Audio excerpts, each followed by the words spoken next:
1971ರಲ್ಲಿ ಭಾರತ ಪಾಕಿಸ್ತಾನ ಯುದ್ಧದ ಸಂದರ್ಭದಲ್ಲಿ ಈಸ್ಟ್ ಪಾಕಿಸ್ತಾನ್ ಅಂದ್ರೆ ಢಾಕಾನ ಉರ್ಮಿತೋಲಾ ಏರ್ಬೇಸ್ ಇಂಡಿಯನ್ ಏರ್ ಫೋರ್ಸ್ ಗೆ ತೊಂದರೆ ಉಂಟು ಮಾಡ್ತಾ ಇತ್ತು. ಏಕೆಂದ್ರೆ ಯಾವಾಗ ಭಾರತೀಯ ವಾಯುಪಡೆ ಢಾಕಾ ಮೇಲೆ ಬಾಂಬಿಂಗ್ ಮಾಡಲು ಹೋದಾಗ ಇಲ್ಲಿನ ಪಾಕಿಸ್ತಾನಿ ಸೈಬರ್ ಜೆಟ್ ಇವುಗಳನ್ನ ಇಂಟರ್ಸೆಪ್ಟ್ ಮಾಡ್ತಾ ಇತ್ತು.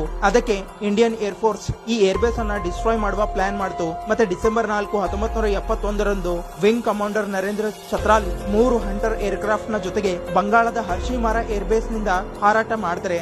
ರಡಾರ್ ನಿಂದ ತಪ್ಪಿಸಿಕೊಳ್ಳಲು ಕಡಿಮೆ ಆಟಿಟ್ಯೂಡ್ ಮೇಲೆ ಹಾರಾಟ ಮಾಡ್ತಾರೆ. ಮತ್ತೆ ಈ ಏರ್ಬೇಸ್ ಬಳಿ ಬರ್ತಾ ಇದ್ದಂತೆ ಭಾರಿ ಆಂಟಿ ಏರ್ಕ್ರಾಫ್ಟ್ ನ ಫೈರ್ ಮಧ್ಯೆಯೂ ಇದನ್ನ ನಾಶ ಮಾಡುವಲ್ಲಿ ಯಶಸ್ವಿ ಆಗ್ತಾರೆ. ಆದ್ರೆ ಅದೇ ಕ್ಷಣ 4 ಪಾಕಿಸ್ತಾನಿ ಸೈಬರ್ ಜೆಟ್ ಇವುಗಳನ್ನ ಇಂಟರ್ಸೆಪ್ಟ್ ಮಾಡುತ್ತೆ. ನರೇಂದ್ರ ತಮ್ಮ ಫಾರ್ಮೇಶನ್ ಅನ್ನ ಬ್ರೇಕ್ ಮಾಡಿ ಒಂದು ಸೈಬರ್ ಜೆಟ್ ನ ಹಿಂದೆ ಬರ್ತಾರೆ. ತನ್ನ ಕೆನಾನ್ ನಿಂದ ಫೈರ್ ಮಾಡಿ ಇದನ್ನ ಡ್ಯಾಮೇಜ್ ಮಾಡುವಲ್ಲಿ ಯಶಸ್ವಿ ಆಗ್ತಾರೆ. ಇದನ್ನ ಕಂಡು ಪಾಕಿಸ್ತಾನಿ ಪೈಲಟ್ ಓಡುವ ಪ್ರಯತ್ನ ಮಾಡ್ತಾನೆ. ಆದ್ರೆ ನರೇಂದ್ರ ತಮ್ಮ ಫ್ಲೈಟ್ ನಲ್ಲಿ ಲೋ ಫ್ಯೂಲ್ ಇದ್ರೂ ಅದನ್ನ ಬೆನ್ನು ಬಿದ್ದು ಶೂಟ್ ಡೌನ್ ಮಾಡ್ತಾರೆ. ಮತ್ತೆ ಉಳಿದ ವಿಮಾನಗಳ ಜೊತೆಗೆ ವಾಪಸ್ ಬರ್ತಾರೆ. ಇವರ ಈ ಸಾಧನೆಗೆ ಇವರಿಗೆ ವೀರ ಚಕ್ರ ನೀಡಿ ಸನ್ಮಾನಿಸಲಾಯಿತು. ಇಂತಹದೇ ಫ್ಯಾಕ್ಟ್ ವಿಡಿಯೋ ನೋಡಲು ಚಾನಲ್ ಅನ್ನು ಸಬ್ಸ್ಕ್ರೈಬ್ ಮಾಡಿ, ಹಂಗೆ ನಮ್ಮನ್ನ ಫಾಲೋ ಮಾಡಿ, ಸಪೋರ್ಟ್ ಮಾಡಿ.